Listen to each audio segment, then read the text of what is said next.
खबर उत्तर प्रदेश देख रहे हैं आप। लोकमंच न्यूज में आपका स्वागत है। मैं हूं आपके साथ सुरभि राजपूत। बुलेटिन की शुरुआत करेंगे। सबसे पहले बात करेंगे अहम खबर की।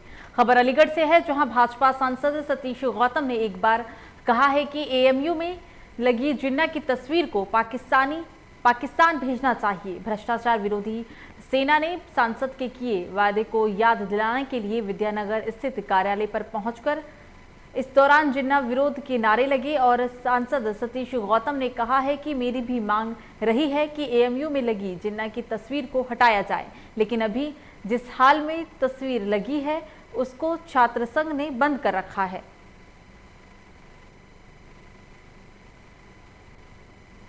समस्या को लेकर के सांसद जी अपना वादा निभाएं, जिन्ना की तस्वीर को पाकिस्तान पहुंचाएं। और आज सांसद जी ने इस बात का हमसे वादा भी किया है कि हम इसकी पूरी कोशिश करेंगे, लेकिन हम कोशिश नहीं, हम ये चाहेंगे कि जिन्ना की तस्वीर हटे। अगर 30 जून 21 तक जिन्ना की तस्वीर नहीं हटती है तो हम 1 जुलाई 2021 को अपने कार्यालय पर धरना प्रदर्शन करने शुरू कर दूँगा।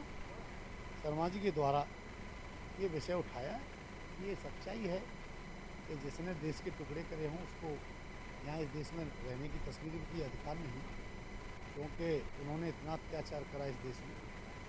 लेकिन धीरे धीरे समय आने पर बहुत जल्दी सब कुछ हट गया। राजा महेंद्र प्रताप के नाम से यूनिवर्सिटी बन गई। एएमयू का जो एक विद्यालय था उसका नाम राजा महेंद्र प्रताप रख दिया गया। तो सब कुछ हो रहा है, तो जिन्ना की तस्वीर भी। तो आगरा के थाना अचनेरा क्षेत्र में लुटेरों के हौसले बुलंद दिख रहे हैं। आपको बता दें कि 2 लुटेरों ने 2 शराब के सेल्समैन से तमंचे के बल पर दिन दिहाड़े लूट की घटना को अंजाम दिया। बाइक सवार लुटेरे सेल्समैन से लगभग 2,25,000 रुपए लूटकर फरार हो गए, जिसके बाद पीड़ित ने थाना अचनेरा पुलिस को इस बात की सूचना दी। थाना प्रभारी अचनेरा सहित पुलिस फोर्स मौके पर पहुंच गई। पुलिस ने लुटेरों को पकड़ने के लिए जगह जगह पर नाकाबंदी भी करा दी है।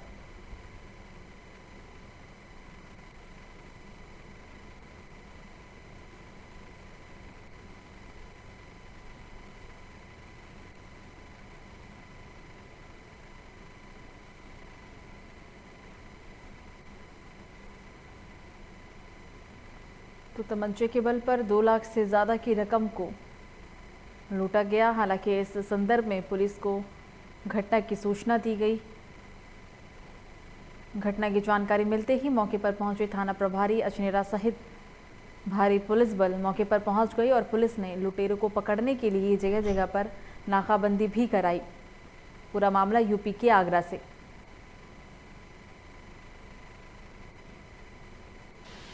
सुबह लगभग 11:30 से 12 बजे के बीच में एक शराब का दुकान का सेल्समैन था, अपना सभी दुकान से पैसा कलेक्शन करके वापस जा रहा था। वापस रास्ता में जाते समय पीछे से एक मोटरसाइकिल से 2 लड़के आया था। इन्होंने अपना कलेक्शन बैग अपना पेट्रोल टंकी के ऊपर लेके जा रहा था। वो पीछे से आगे तुरंत उठा के लेके भागा था और ये भी पीछे पड़ने के लिए कोशिश किया था, फिर भी उन लोग नहीं मिल पाए, उनका गिरा के भाग गए उन लोग। मैं अभी अपनी दुकानों का कलेक्शन करके आया था, कैश लेके आया था। हाँ। शराब की दुकान है, लास्ट पॉइंट था मेरा सालन दुकान, वहाँ से मैं लेके पैसा आ रहा था। तो अचनेरा रेलवे फाटक के पहले ही मेरे साथ ये घटना हुई। कुछ बाइक सवार 2 बदमाशों ने आकर के मेरा बैग छीन लिया। 2 टन से भरा हुआ बैग था, लमसम 2.5 लाख रुपये थे उसको। और मेरी बाइक में लात मार दी, मैं गिर गया तो मैं चोटिल भी हो गया।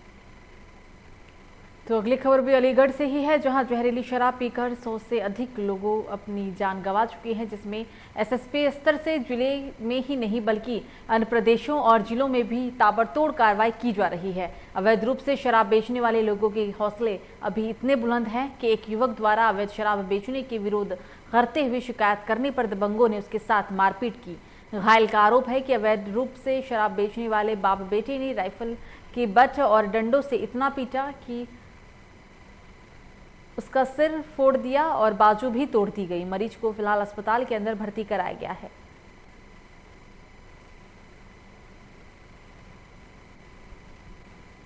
नाम क्या है तुम्हारा? विनोद कुमार। विनोद, क्या हुआ तुम्हारे साथ? कैसे आई चोट? मेरे मारपीट की है सर। किसने? हरपाल सनोफ शौकीन। क्यों की? मैंने शराब का विरोध किया था।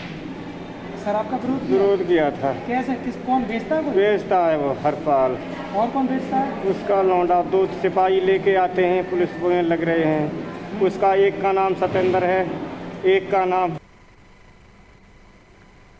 खबर फर्रुखाबाद से, जहां गंगा दशहरा के पर्व पर उमड़ा आस्था का सैलाब, जिसमें रात 12 बजे से ही श्रद्धालुओं का भारी संख्या में पांचाल घाट पर पहुंचना शुरू हो गया। देखते ही देखते लाखों की संख्या में श्रद्धालु गंगा नदी में पहुंचकर आस्था की डुबकी भी लगा रहे थे।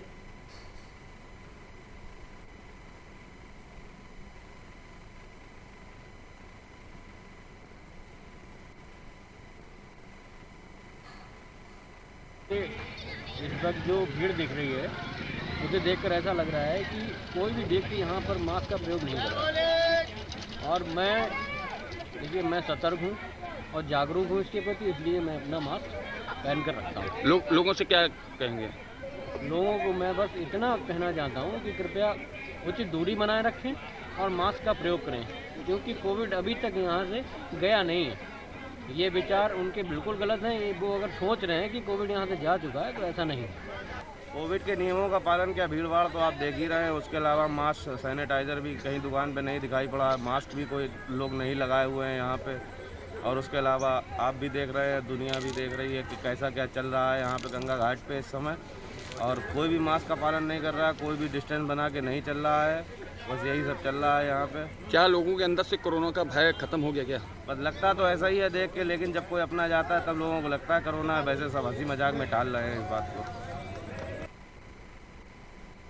खबर हरदोई से, जहां निर्धनता के चलते लाचारी में परिवार की गुजर बसर कर रही सुनीता वाजपेयी को कुछ राहत जरूर मिली है। ये संभव तभी हुआ है जब हरदोई जिले के लोकप्रिय समाजसेवी राजवर्धन सिंह राजू के सहयोग से उन्होंने गरीबी से संघर्षरत परिवार के लिए न सिर्फ छत का इंतजाम किया, बल्कि उन्होंने भोजन के लिए नगद धनराशि देकर एक बड़ा सहयोग भी किया। सुनीता के अनुसार समाजसेवी के सहारा देने के बाद उनको भी जीने की उम्मीद जरूर मिली।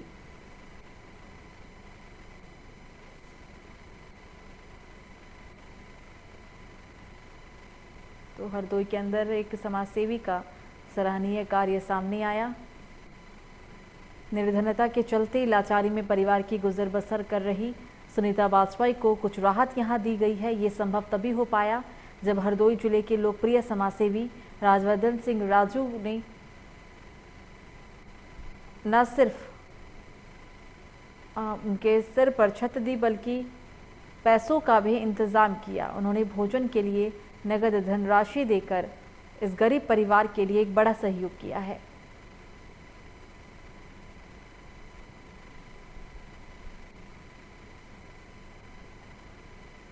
समस्या ये है कि हमारा घर सब टपक रहा, चूरा, खाने को भी नहीं कुछ है। और जब हम रो के गए तब हमारे राजू भैया ने हमारी मदद की और हम बहुत भैया परेशान हैं। और हमारे जो अगर गिरी जाएगा तो हम मरीज हैं, 3 लोग रात, एक बच्चा है, लड़का है हमारे। और जय हमें खाने की समस्या दे, जय हमें पीने की समस्या दे, और जय हमारो उद्धार करते। जब हम इन्हीं के पास रोई के जाते हैं तब जय हमें दोनों। किसके पास जाती हैं आप? राजवर्धन राजू के यहाँ जाते हैं। ऐसा है कि ये हमारे समाजपुर विधानसभा के अंतर्गत भरकनी ब्लॉक पड़ता है, ग्राम सभा भरकनी है। एक सुनीता वाजपेयी जी बेचारी महिला हैं, विकलांग भी हैं, जली हुई हैं पूरे शरीर से। इनके पति वो भी मेहनत मजदूरी का काम करते हैं, लेकिन हालात इतने बुरे हैं कि सरकार द्वारा इतनी योजनाएं चलाने के बावजूद ना तो इनके पास आवास है, कच्चे मकान में रह रहे हैं, किसी समय ढह सकता है। एक इनकी बेटी है, उसका बच्चा छोटा है। इनके पास कोई भी भोजन के लिए भी कोई व्यवस्था नहीं है, कोई इनका ना पेंशन है इनके पास, ना इनका राशन कार्ड है, ना इनका आवास है। कहने का मतलब जो मोदी जी के द्वारा इनको उज्ज्वला योजना के तहत एक सिलेंडर दिया गया था, लेकिन दोबारा ये भरवाती कहाँ थी, ये भी एक बड़ी समस्या थी। खबर जालौन से है, जहां बिजली विभाग की लापरवाही से एक बार फिर एक बड़ा हादसा हो गया, जिसमें गांव में रखा ट्रांसफार्मर से करंट लगने से एक युवक की मौके पर ही मौत हो गई। इस हादसे को देख गांव में हड़कंप मच गया, जिन्होंने तत्काल इस बात की सूचना बिजली विभाग को भी दी। सूचना मिलते ही बिजली विभाग के कर्मियों ने इसकी सप्लाई बंद करवाई। इस घटना को देख पूरे घर के अंदर मातम छा गया है। सूचना मिलते ही स्थानीय पुलिस मौके पर पहुंची, जिन्होंने शव को कब्जे में लेते हुए पोस्टमार्टम के लिए भेजा।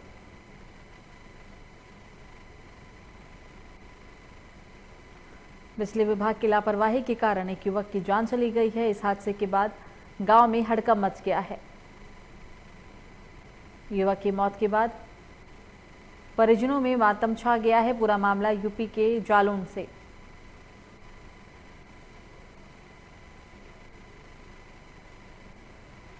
घर से आ रहे थे, ट्रांसफार्मर से गुजरे, वहाँ चिंगारी में छूटी, चिंगारी छूटने पे उनके फ्रेंड ने पकड़ लिया। अच्छा। हाँ, तो अस्पताल में लिया था। अच्छा, कौन है आपके और कितनी उम्र होगी इनकी? हमारे भतीजा है। अच्छा, कहाँ से आ रहे थे ये? हार से आ रहे थे। अच्छा, तो गांव के बाहर ही रखा हुआ है ट्रांसफार्मर है? गाँव के बाहर रखा हुआ है, नाली के किनारे। अच्छा अच्छा। वहाँ से निकले, हाँ, चिंगारी छूटी, चिंगारी छूटने पर फ्रेंड नीचे गिरा, लपड़ गया हुआ। अच्छा, उससे इनकी मृत्यु हो गई। खबरों में आगे बढ़ेंगे, बात करेंगे जालौन की, जहां कोंच कोतवाली क्षेत्र के आरजी लाइन में परिवार के कुछ लोगों ने एक पति पत्नी की जमकर पिटाई कर डाली। यहां तक व्यक्ति के कपड़े भी फाड़ डाले गए, जिसको लेकर पीड़ित महिला ने अपने पति संग कोतवाली कोच पहुंचकर पूरे मामले में पुलिस को एक शिकायती पत्र भी दिया है और कार्रवाई करने की मांग की है।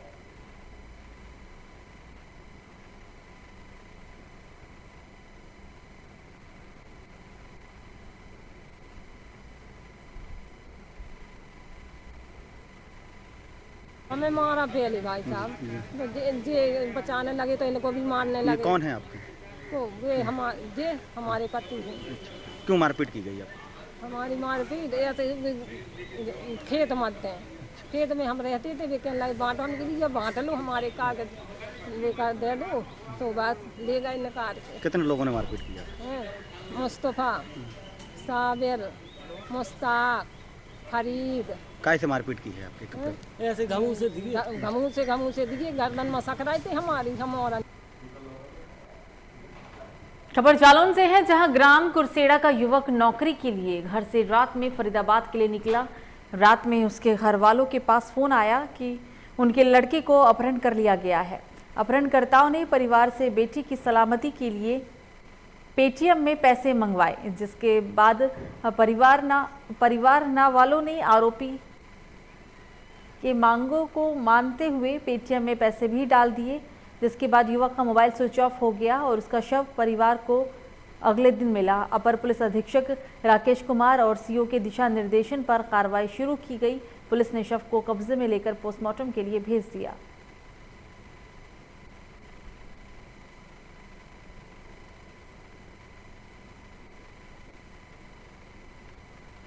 खबर कन्नौज से है, जहां पुलिस ने नकली शराब बनाने वाली फैक्ट्री का भंडाफोड़ किया है। पुलिस ने छापा मारते हुए भारी मात्रा में देशी शराब की शीशियां, होलोग्राम और ढक्कन बरामद किए। पुलिस ने मामले में एक युवक को भी गिरफ्तार किया और 3 आरोपी अभी फरार चल रहे हैं।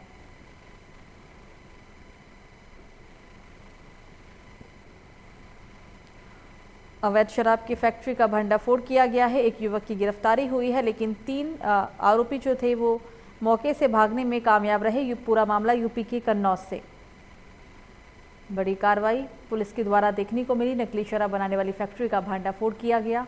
पुलिस ने छापा मारते हुए फैक्ट्री से भारी मात्रा में देशी शराब की शीशियां, होलोग्राम और ढक्कन बरामद किए हैं।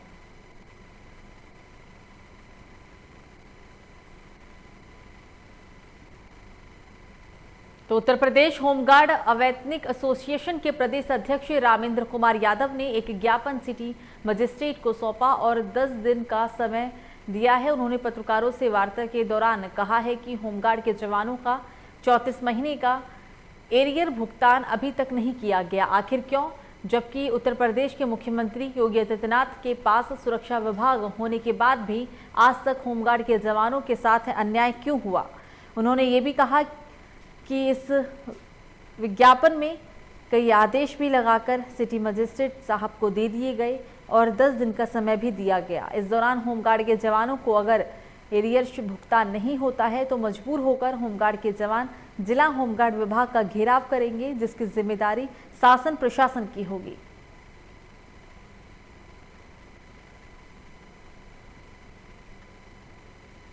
समस्त प्रदेश में समस्त जिलों में वितरण किया गया है एरियर का, परंतु हमारे लखनऊ के अंदर जो जवान हैं उनको एक भी पैसे का भुगतान नहीं हुआ। सिर्फ मुख्यालय में जो तैनात थे 319 आदमियों को पहले ही दे दिया गया है। ये खाता के माध्यम से हुआ है। बाकी प्रदेश अध्यक्ष जी बता सकते हैं कि उसमें क्या हुआ है, कोई घोटाला हुआ है या कैसे दिया गया है। आप लोगों के खाते में आ जाएगा। ये देखने वाली बात है कि 10 दिन में ये क्या माननीय श्रीमान जिलाधिकारी साहब क्या कार्रवाई करते हैं। मैं आप लोगों चैनल मीडिया को, लखनऊ के समस्त चैनल मीडिया को धन्यवाद और बधाई देता हूं। और जब जब हमारे जवानों पर आपत्ति आपने देखी है, इनके साथ अन्याय देखा है, आपने बढ़ चढ़ के भाग लिया है और सरकार तक पहुंचाने का कार्य किया है। मैं आप लोगों को धन्यवाद और बधाई देता हूँ। जय हिंद, जय भारत, जय जवान, जय किसान। एसोसिएशन के प्रदेश अध्यक्ष आज नगर मजिस्ट्रेट को एक ज्ञापन दिया है। ज्ञापन में उन्होंने बताया कि 2019 से आज तक होमगार्ड विभाग के लोग ऑफिस से लोग प्रताड़ित कर रहे हैं। होमगार्ड को ना पैसा दे रहे हैं, ना वेतन मिल रहा है, ना एरियल मिल रहा है, जिसकी वजह से ये लोग बहुत परेशान हो। कई ऐसे लोग हो गए हैं जो होमगार्ड के विभाग के कर्मचारी जिनकी मृत्यु हो गई, आज तक उनको पैसा न मिला। आखिर क्यों? अपना परिचय तो बताइए कि क्या हो गया है कि आप किस सन में आप रिटायर हुए? 2019 में 2019 में रिटायर हुए। मैं राधेश्याम वर्मा, भूतपूर्व प्रगति पार्टी कमांडर जनपद लखनऊ से है। तो आपको आज तक पैसा नहीं मिला? वेतन आज तक जो मुझे किसी प्रकार का कोई अभी तक भुगतान नहीं हुआ है। लेकिन मेरी 2 लड़कियाँ शादी करने योग्य हैं, जिसके लिए मैं बहुत ही परेशान हूँ। आपको वेतन मिल रहा है, एरियल मिला है? वेतन मिल रहा है, लेकिन समय वैश्विक अधिकारियों के अकर्मण्यता के कारण समय ज़्यादातर इसमें कौन घोटाला कर रहा है, किसका जिम्मेदार ठहरा है? इसमें केवल हम अधिकारियों को ही जिम्मेदार ठहराते हैं और इनकी कार्य प्रणाली को देख के ये लग रहा है, या 4 लाइनें हम कहना भी चाहते हैं कि यहाँ भक्षण पर अधिकारों का, संरक्षण स्वयं विचारों का, अतिशय वर्जन व्यवहारों का और पतिता चरणों में जहाँ रोटी अभिशापित आशा, होमगार्ड विभाग की मोटी परिभाषा। मैं लखनऊ से मोहम्मद फारूक, संवाददाता। तो अगली खबर राजधानी लखनऊ से, जहां 9 जून 2021 को उमर भारी में संदीप पुत्र गुलाब यादव द्वारा एक शिकायती पत्र दिया था। उसमें बताया गया था कि मेरे पिताजी गुलाब यादव गाय चराने के लिए खेत में गए थे, जहां हमारे पिताजी पेड़ के नीचे बैठ गए। उसी दौरान सुरेंद्र पुत्र के खेत में चले गए, जिससे नाराज सुरेंद्र ने गुलाब यादव के ऊपर बाके से हमला कर दिया और उनकी मौत हो गई। उसी दौरान सुरेंद्र यादव को भाई ब्रिजेश उर्फ बउआ द्वारा मोटरसाइकिल पर बिठाकर भागने में सहयोग भी किया गया था, जिसके चलते मडियाव पुलिस ने फर्रुखाबाद जाने वाले रास्ते हनुमान टोकरी के पास से राइफल समेत आरोपी को गिरफ्तार किया।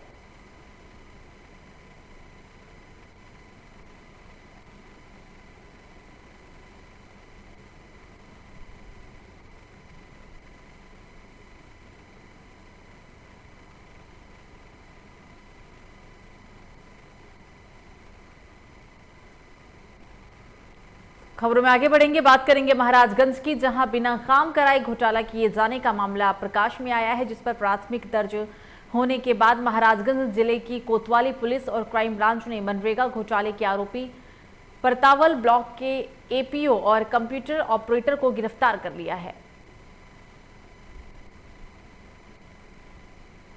पीडीओ परतावल द्वारा एक मुकदमा पंजीकृत कराया गया था कोतवाली में। मनरेगा के 25 लाख रुपए का एक घोटाला था, जिसका फर्जी भुगतान किया गया था और उसमें कार्य नहीं कराया गया था। इसमें हम लोगों ने 2 लोगों को गिरफ्तार किया है।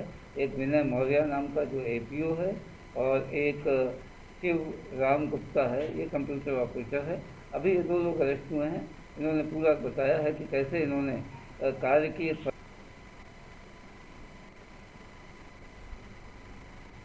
खबर मेरठ से, जहां मामूली विवाद को लेकर किसान की फावड़े से गला काटकर निर्मम हत्या कर दी गई। बताया जा रहा है कि खेत की डोल को लेकर विवाद हुआ था और विवाद के बाद ही हत्याकांड को अंजाम दिया गया, जिसके बाद नशे में धुत आरोपी मौके से फरार हो गया। पुलिस ने कार्रवाई करते हुए एक आरोपी को हिरासत में ले लिया है।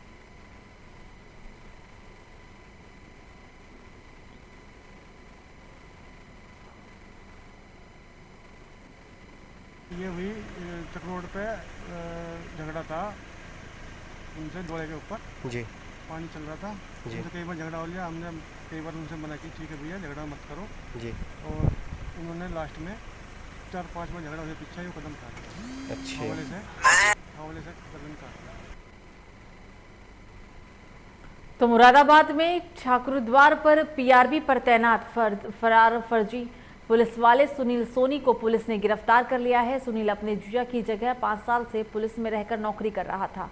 किसी ने गोपनीय तरीके से मुरादाबाद पुलिस से शिकायत की, जिसके बाद मुरादाबाद पुलिस ने मामले की तफ्तीश की तो जीजा साले दोनों के ही इस खेल का भंडाफोड़ हुआ। भंडाफोड़ होने पर पुलिस ने जीजा साले को गिरफ्तार किया। घटना के बारे में डीएसपी डॉक्टर अनूप सिंह ने जानकारी देते हुए कहा है कि 2 दिन पहले पुलिस को जानकारी मिली थी कि 2011 बैच का आरक्षी अनिल कुमार, जो कि हथेली मुजफ्फरनगर जिले का रहने वाला है, डायल 112 की 0281 नंबर की पीआरबी पर नियुक्त है। वो खुद ड्यूटी न करके अपने साले सुनील कुमार से ड्यूटी करवा रहा है। इस सूचना की जांच की गई। जांच में प्रथम दृष्टि में ही आरोप जो लगाए गए थे वो पूरी तरीके से सही पाए गए। इस मामले में थाना ठाकुरद्वार पर अभियुक्त पंजीकृत किया गया, जिसके बाद अनिल और सुनील दोनों को ही गिरफ्तार करके न्यायालय के सामने पेश किया गया। 2 दिन पूर्व मुरादाबाद पुलिस को ये सूचना मिली थी कि 2011 बैच का आरक्षी अनिल कुमार, जो खतौली मुजफ्फरनगर का रहने वाला है और डायल 112 की 281 नंबर पीआरबी पर नियुक्त है, स्वयं ड्यूटी न करके अपने साले सुनील कुमार, जो खतौली का ही रहने वाला है, उससे ड्यूटी करा रहा है। इस सूचना का परीक्षण किया गया, इसकी जांच की गई। जांच में प्रथम दृष्टया जो आरोप हैं वो सही पाए गए। इस पर थाना ठाकुरद्वारा में अभियोग पंजीकृत किया गया। आज अनिल और सुनील दोनों की गिरफ्तारी कर माननीय न्यायालय के सामने प्रस्तुत किया जा रहा है। तो खबर नोएडा से, जहां पुलिस को एक बड़ी कामयाबी हाथ लगी है, जिसमें पुलिस ने व्हाट्सएप के जरिए ऑनलाइन कॉल गर्ल सप्लाई करने वाले सेक्स रैकेट चलाने वाले एक गिरोह का पर्दाफाश किया। पुलिस ने इस गिरोह के 2 सदस्यों को भी गिरफ्तार किया। 2 लड़कियों को हिरासत में लेकर फिलहाल पुलिस पूछताछ कर रही है। बताया जा रहा है कि ये लोग व्हाट्सएप के माध्यम से डील करके कॉल गर्ल की सप्लाई किया करते थे।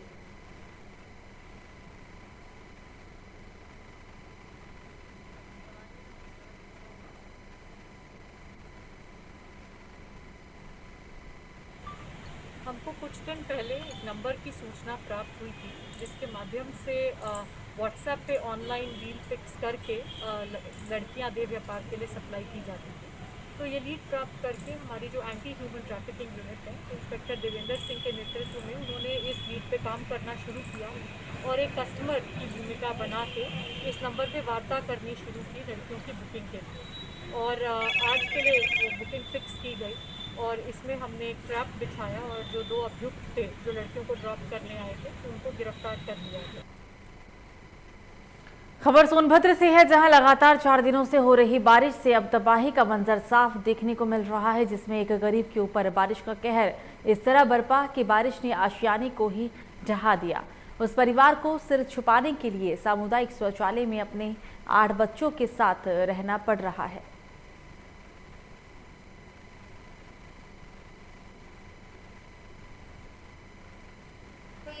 पानी बरसा आदमी है, पेड़ गिर गया।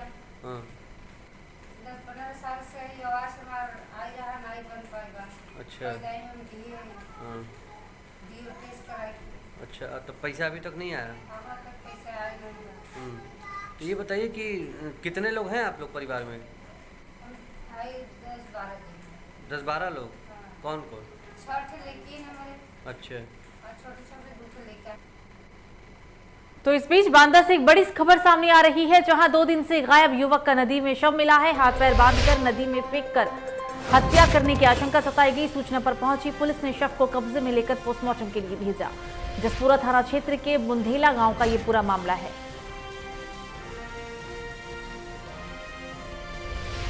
तो बांदा से इस वक्त की बड़ी खबर, 2 दिन से गायब युवक का नदी में शव मिला। हाथ पैर बांधकर नदी में फेंककर हत्या करने की आशंका जताई गई। हालांकि इस घटना के बाद मौके पर पहुंची पुलिस ने शव को कब्जे में लेकर पोस्टमार्टम के लिए भेज दिया है। पूरा मामला ये जसपुरा थाना क्षेत्र के बुंधेड़ा गांव का बताया गया। युवक 2 दिन से गायब था, लेकिन 2 दिन बाद अब युवक का शव नदी में मिला।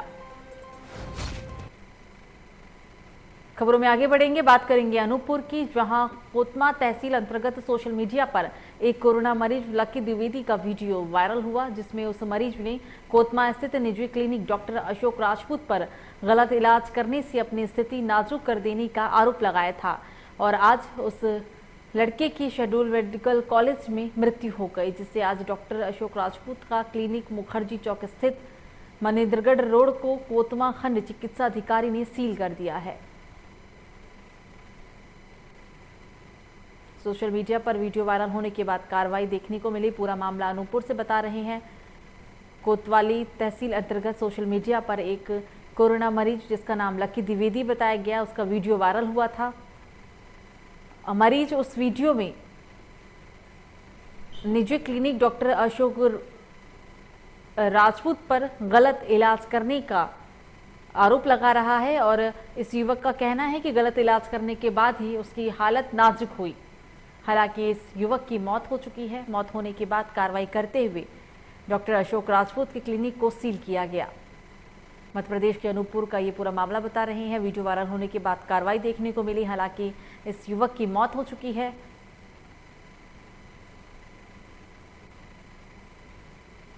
और मेरा पूरा हालत का जिम्मेदार डॉक्टर अशोक राजपूत है। मेरी माँ इतने जबरदस्ती की कोरोना टेस्ट करवा देते सर, मगर उसने एक भी नहीं मानी और ज़बरदस्ती का बोला कोरोना टेस्ट मत करवाओ, कुछ भी नहीं है, आपका लड़का एकदम ठीक है। वीडियो वायरल भी सोशल मीडिया में था, उससे संबंधित मेरे को जहाँ तक समझ लगता है सबके पास कहीं ना कहीं वही सूचना पहुँची थी और उसी सूचना के तहत चिकित्सा स्वास्थ्य विभाग द्वारा निर्देशित किया गया। तो उनके निर्देश का पालन करते हुए मेरे द्वारा टीम बनाकर, जिसमें हमारे तहसीलदार साहब और पुलिस में आपके उप निरीक्षक में सम्मिलित टीम बनाकर वहाँ का कार्रवाई किया गया। कितने दिन के लिए सील किया गया सर? उसमें कोई टाइम निर्धारित नहीं है। उसमें हमने जो टिप किया है कि जो अग्रिम जांच होगी और जो आदेश मिलेगा तब तक वो सही। तो फिलहाल बुलेटिन में मुझे दीजिए इजाजत। लोकमंच न्यूज़ पर खबरों का सिलसिला जारी रहेगा। नमस्कार।